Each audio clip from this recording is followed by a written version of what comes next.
आता सविस्तर बातमीपत्राच्या सुरुवातीलाच बातमी वर्ध्यात नाही। वर्ध्यात दुर्गादेवी विसर्जन मिरवणुकीवेळी तणावाची स्थिती निर्माण झाली होती। बजाज चौकात जमाव एकत्र आला आणि काल रात्री एकाने देवीबद्दल वादग्रस्त वक्तव्य केल्याने हा तणाव निर्माण झाला। या प्रकरणी पोलिसांनी आरोपीला रात्रीच ताब्यात घेतल्याची माहिती देखील मिळते आहे। या क्षणाची एक मोठी आणि महत्त्वाची बातमी आपण बघतोय। वर्ध्यात दुर्गादेवी विसर्जन मिरवणुकीवेळी तणावाची स्थिती निर्माण झाली। या संदर्भातले अधिकचे अपडेट्स आपण घेणार आहोत। निलेश बंगाले आपले प्रतिनिधी वर्ध्याहून आपल्या सोबत जोडले गेले। निलेश,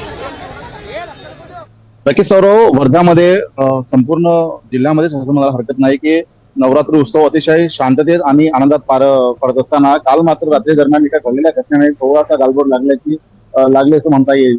पोलीस अधीक्षक अनुराग जैन यांनी संपूर्ण जिल्ह्यामध्ये जो आहे हा बंदोबस्त टाईट ठेवला होता, परंतु काल संध्याकाळी वर्ध्यामधील एका दुर्गादेवी मंडपामध्ये गरबा चालू असताना एका समाजकंटकाने त्या गरब्यावर गाडी घालण्याचा प्रयत्न केला आणि तिथे काही आक्षेपार्ह वक्तव्य केलं।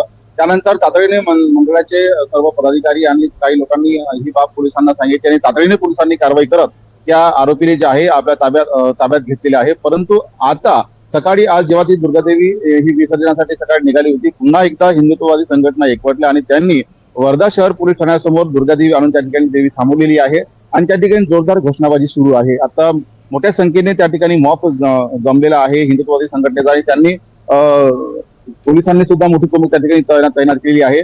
त्या आरोपीने तातडीने माफी मागावी व अन्य काही मागण्या त्या लोकांच्या आहेत। आता त्या मागण्या मान्य होतात का हे पाहणं गरजेचं आहे, परंतु पोलिसांसोबत त्यांची वाटाघाटी या सुरू आहे आणि सध्या तरी प्रकरण सर्व शांत आहे आणि शांतता कायम आहे। सौरभ, निलेश, यावर लक्ष ठेवून असा त्या संदर्भातले अधिकचे अपडेट्स आम्ही घेऊ। तुर्तास धन्यवाद।